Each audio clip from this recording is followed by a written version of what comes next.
Si tu vis avec un Malinois, tu sais déjà que ce n'est pas un chien comme les autres. C'est une vraie éponge émotionnelle. Et parfois, un paradoxe ambulant.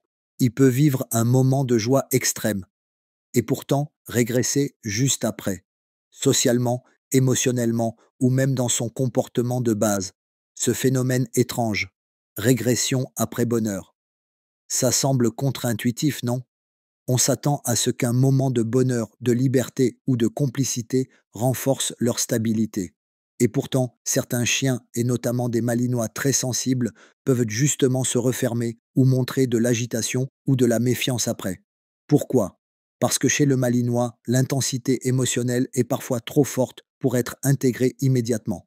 Le cerveau du chien, dans certains cas, ne différencie pas encore bien l'excitation positive d'un stress. Résultat, quand le pic émotionnel redescend, le chien semble perdu, en phase de décompression, ce qu'il faut comprendre au niveau cognitif et émotionnel.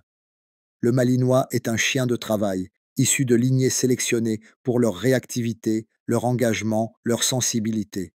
Ce qui fait sa force peut aussi devenir sa faiblesse si ce n'est pas bien encadré. Quand il vit une situation très stimulante, rencontre avec des gens, moment intense de jeu ou de sport, balade libre dans un environnement riche, tout son système nerveux est mobilisé. Mais s'il ne sait pas encore gérer ses émotions, ça peut ressortir ensuite sous forme de comportement d'évitement social, tension corporelle, retour de comportements désappris comme tirer en laisse ou ignorer des ordres, ou même une sorte de vide émotionnel. Les erreurs à éviter après un moment fort. Relancer l'excitation trop vite. Beaucoup pensent qu'il faut faire redescendre avec un autre jeu, un autre moment fun, mais ça surcharge encore plus. Ignorer les signaux faibles.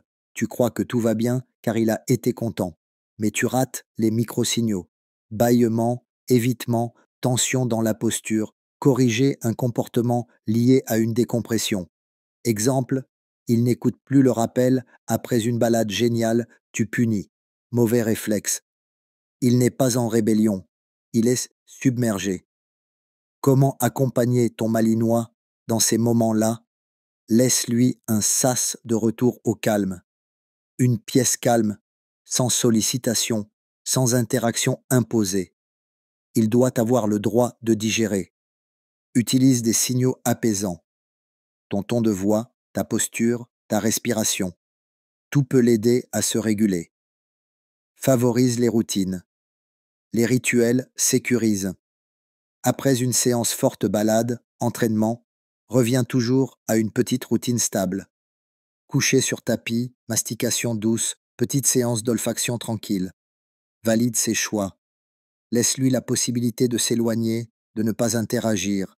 Ça ne veut pas dire qu'il ne t'aime pas. C'est juste un besoin de retrait pour retrouver son équilibre. Un exemple concret.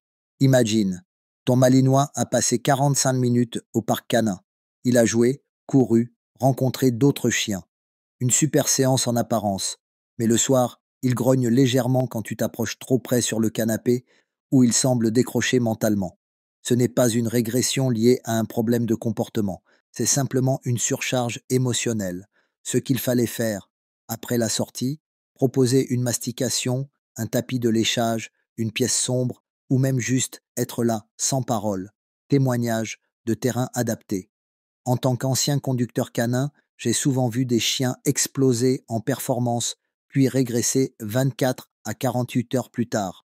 Pourquoi? Parce que le stress positif est du stress quand même. Et avec un malinois qui vit tout à 200%, il faut apprendre à réguler avant de vouloir performer. Résumé pratique. Voici un plan simple pour éviter la régression sociale post-bonheur. Crée un sas de retour au calme après chaque moment fort. Observe les signaux faibles, tension, évitement, repli, changement dans les interactions. N'impose pas de contact. Offre une présence paisible. Instaure des routines post-activité, mastication, tapis, coin calme. Garde une cohérence émotionnelle. Pas de yo-yo dans tes attitudes. En conclusion, ce que tu fais en tant que guide de ton malinois, c'est déjà énorme. Comprendre que même le bonheur peut être débordant pour lui, c'est une vraie preuve de respect et d'écoute. Continue d'observer, de t'adapter, d'apprendre. Tu fais partie de cette nouvelle génération de passionnés qui fait évoluer les choses et pour ça. Bravo, souviens-toi, chaque chien avance à son propre rythme.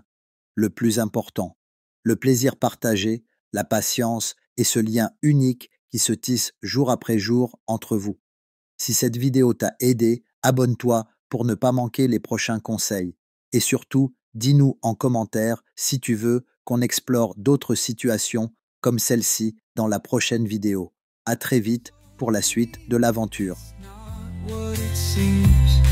I touched the